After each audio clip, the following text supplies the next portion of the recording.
Society attacks early when the individual is helpless. Long before we had the ability for critical thinking, we were already indoctrinated into a belief system and a way of life that guarantees that history is going to repeat itself. War, crime, violence, heart disease, cancer, diabetes. The cure isn't around the corner. These things aren't going to get better, they're only going to get worse. And that's because the powers that be know that every 7-year-old child has already been taught the same mistakes that their parents were taught, and that's all they have to do to control us. Reminds me of a video I did last year. Did a couple of them called The Making of a Slave, where they explained how you turn someone into a slave, and the tactic that's used where the slaves are obviously slaves is the same tactic that's used where we don't see the bars. Remember Goethe. None are more hopelessly enslaved than those who falsely believe they are free, and that's what's happening to us. The same tactic is being used. How do you make a slave? It's all about what you teach your children. It's the same thing. We're teaching our children the same mistakes that we're taught. This is why history repeats itself. Of course, the powers that be, they own and control every major sector of human endeavor, so they can brainwash us. They control our educational systems, so we don't really learn the truth about history. That's another reason why history repeats itself. It repeats itself because we teach our children the same mistakes, but then the powers that be control the knowledge of what's happened in the past, so we really don't know history. And we keep repeating it over and over and over. Now, if you're not familiar with what I'm talking about when I say the powers that be, if you don't understand how they control us, money is the absolute tool of control.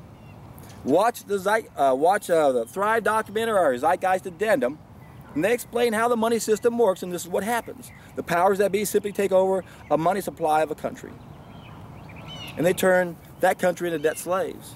They siphon off all the profits that country makes. So the masses never realize we live on an abundant planet. Scarcity is an illusion.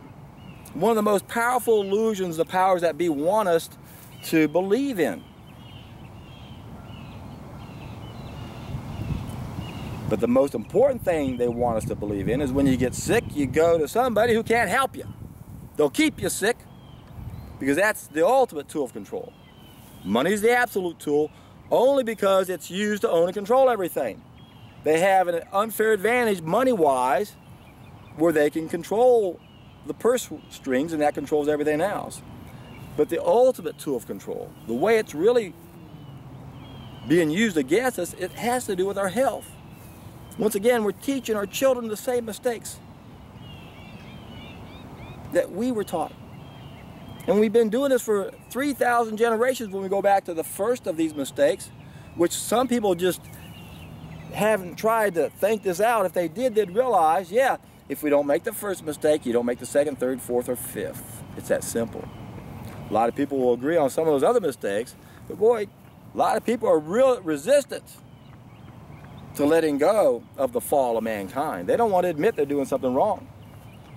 They don't see it as harming them, and yet they don't realize that no one has a right to bring the rest of us down, and that's what's happening right now.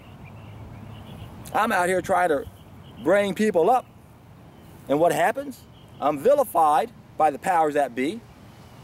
I'm attacked by the masses for only trying to raise us up. And you people who are in denial about the fall of mankind are keeping us where we are. You're pulling us down. Remember, according to Dr. Fritz Albert Popp, we humans are born at 43,000 biophotons. Most of us are somewhere between 1,000 to 23,000 when we're supposed to be around 83,000 biophotons. Organic food has 5 times the amount of biophotons as conventional. So we lose about 83% of those biophotons. That's the 5th mistake. The first mistake, cooking of our food destroys them by 100%. That is the fall of mankind. That's why we suffer. Biophotons feed one of our senses. That's our 6th sense. We lost one of our senses. We're senseless. We're 6th sense species, but we only have 5 working. That 6th one is still there, but it's so weak we don't understand that it's even there. But But everyone knows what it's like when you sense someone is behind you. You turn and you look and you see. What if your vision is bad? You know, you can make a little circle like that. Hey, I can see now. If I squint, I can see. Same thing with our sixth sense, our spidey sense. People can tune in on it better than others if you just focus on it. But we shouldn't have to focus, and that's the whole key. That's why the cooking of our food is the fall of mankind. It alters our food, it destroys our food, it spoils the food, and that's what it does to us. I'm convinced Plato said it best. Whatever deceives men seems to produce a magical enchantment. All of you people who are still in denial about cooking as the fall of mankind, and you keep wanting to go back to something in the first stage because you don't want to recognize or take responsibility that we shouldn't do that. And I'm not saying you have to be 100% anyway. I don't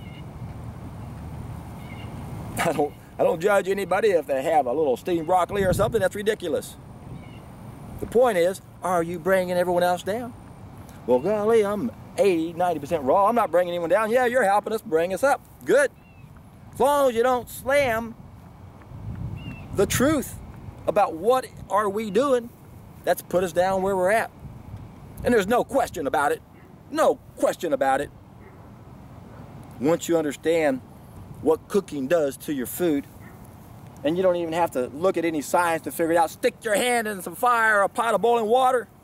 You think that makes your hand better? You don't think you've damaged it? Altered it? And what happens when we eat altered foods? We become altered, and we have corresponding symptoms to let us know the illnesses and the ill behaviors, the dark side of our behavior, which is what's keeping us where we are. The worst of us are making sure that every 7-year-old child knows how to keep making the same mistake over and over and over.